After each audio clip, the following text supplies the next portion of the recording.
Fashion, after all, has always been a way of telling stories. And if there's one thing we've learned, it's that fashion transcends time, becoming something to be remembered, revisited, and reimagined. One name synonymous with this time elegance is Maritess Pineda, a patron of Philippine art, design, and culture. To me, each piece had a story to tell. That's what's nice. Yes.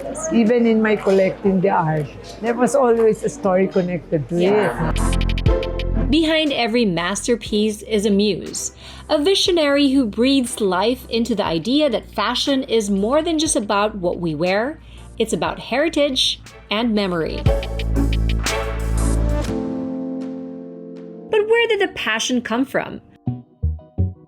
The fashion really came naturally with how I grew up with my parents and maybe the exposure of traveling, going to parties, and I was always tagging along with my mother. I was an eldest child, and anywhere they go, they would bring me. So I saw all these things. I grew up with all these things. From this early introduction, Maritess Pineda's love affair with fashion blossomed, but her love affair for design extends beyond fabric. She has also become an art collector since her 30s. We built our home 8 months before we got married. So when we came from our honeymoon, we came straight to the house. So we had no wall decors, nothing. So my brother-in-law, Alfredo Rosas, lent us some of his pieces. So we had them decorating the house. But after a while, I said, I will have to have my own. So he exposed us to the Saturday group. We would have painting sessions at home, or I started going around galleries every weekend, just trying to see what I will be interested in. And that started my collection. Your love affair with art. Oh yeah, my love affair with art. After years of curating gowns by the masters of Philippine fashion, from Ramon Valera to Patis Tesoro, she saw an opportunity to bring these two passions together. I was thinking of what I will do for my 80th birthday. Yes. And when I was talking to Sila Luis and all that, we were just brainstorming. I said, why don't we just come up with an exhibit? That's why I even thought of the Metropolitan Museum. Yes. An exhibit of all the different gowns and different designers. We started that before in our Filipinas fair. Yes. When we wanted to always feature one designer so that the young budding fashion designers will know what it is to see the original piece. Yes. So they can learn for it. So it's more for education. Yes. So I said, I think it would be nice for them to see the original pieces because they were not yet around at the time. Yes, exactly. So, and that's the only way they will know na nung araw pala, ganito ang ginagawa, di ba?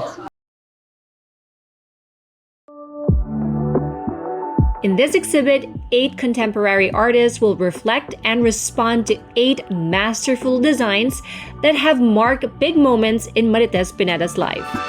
Each piece tells a story, a celebration of design, heritage, and artistry. Maritess Pineda showed a very special piece from her personal collection. Her custom-made debut dress, designed by the father of Philippine fashion himself, Ramon Valera. This dress is now 62 years old, yet still in very great condition. I was so young at that time. If you're going to have a debut in the Vera Perez Gardens, we should have a beautiful gown. And of course, my mother said none other than Ramon Valera. Yes. So we gave him carte blanche. It's up to you what you want to do with it. This is it. It's beautiful and it's immaculate. I mean, it was preserved so well. Yes, but it's really so nice. Yeah.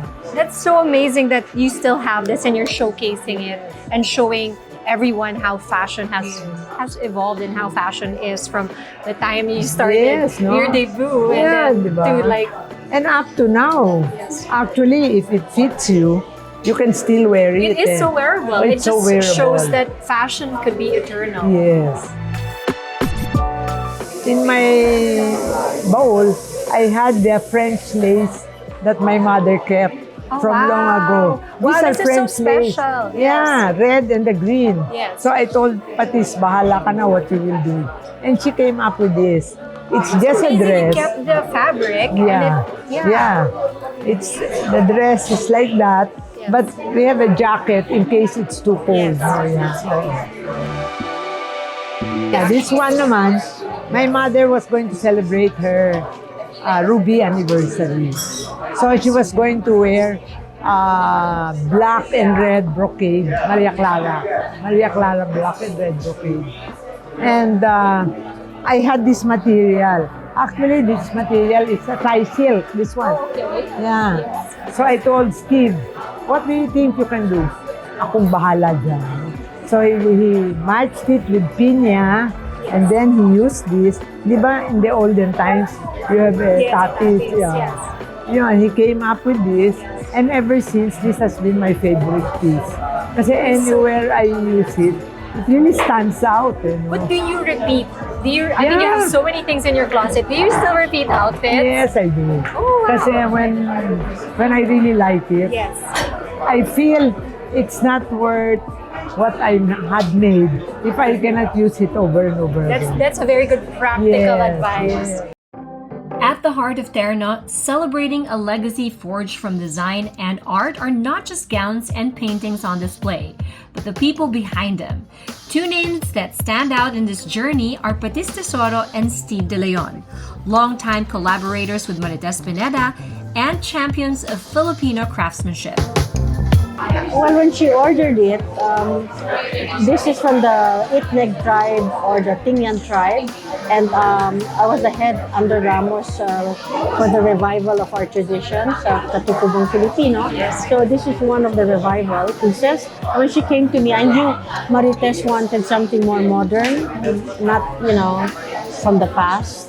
And so I thought of this French lace with hand-woven tingyan and appliques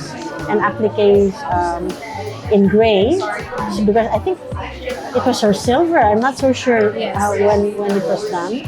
Yeah, so this is an expression of modern Filipiniana. Patis Tesoro is a designer whose work has long celebrated the richness of traditional Filipino fabrics. From piña to husi, her pieces are a love letter to the country's textile heritage, reimagined for the modern world. What are your thoughts on how fashion has evolved? We've seen fashion, Philippine fashion, particularly. How has Philippine fashion evolved? And when you look at it at this point right now? Well, it's all about environment. It's all about the way people live. And every decade, every 100 years, 200 years, people change.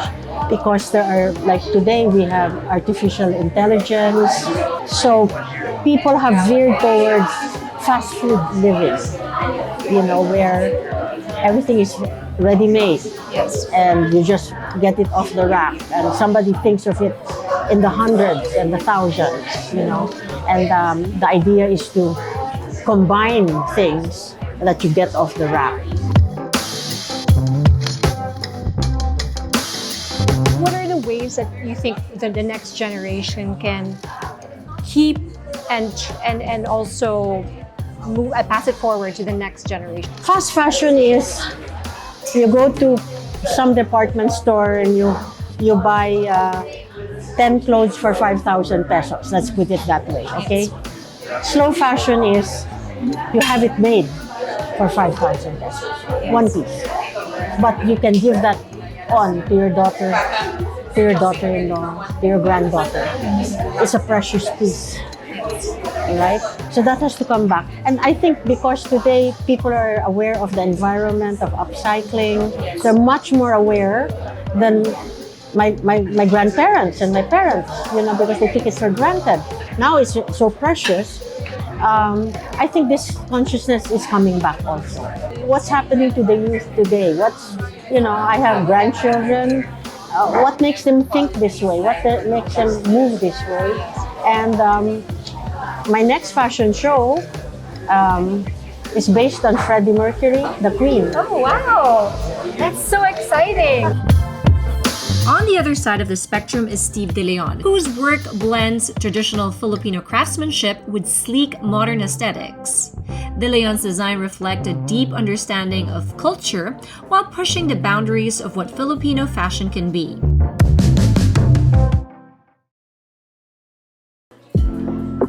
For decades, Patis, Tesoro, Steve De Leon, and Maritess Pineda have shared a common goal: to elevate Filipino craftsmanship to new heights. Terno is more than just an exhibition, it's a celebration of this shared vision, a reminder that true craftsmanship never goes out of style. Terno is we're matching 8 artists with 8 designers. And the common denominator would be the heritage fabric. We want the communication of each of our shows to really talk about Philippine culture. And because of that, we believe that art is a very strong means of communication. And it's also a very impactful way to educate the younger generation to understand better about our fabric, to know what our heritage fabrics are, and know that you can actually repurpose this fabric not just for its practical use, wherein, let's say, abacus used for ropes or nets, but can also be used for art. Yes. And so what we did was we tapped artists that knew how to handle these kinds of fabrics as their canvas. What we want to establish a new market of art collectors, because I think it's also for us the first time that we're launching a show wherein fashion and art converge, yes, right? And because of this collaboration, there's a new creative output. Through this retrospective, we honor not just a life of fashion, but a legacy built from art, design, and a deep passion for beauty. What actually interests me so much is to come up with wearable art. Is to have art in the items that we wear. Because a painting you can just see when you're at home on your wall. But the wearable art is something you carry on yourself, and wherever you go, you're announcing to the world that you believe in this artist. No? Also, not everybody can afford to buy a painting. But to be able to appreciate the artist by wearing their art pieces is also something.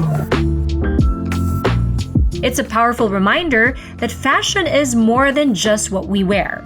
It's about what we choose to remember, what we pass on, and how we leave our mark on the world. As we celebrate the future of fashion, events like Terno remind us that the past still shapes and informs our present. Because in fashion, as in art, the legacy we leave is timeless.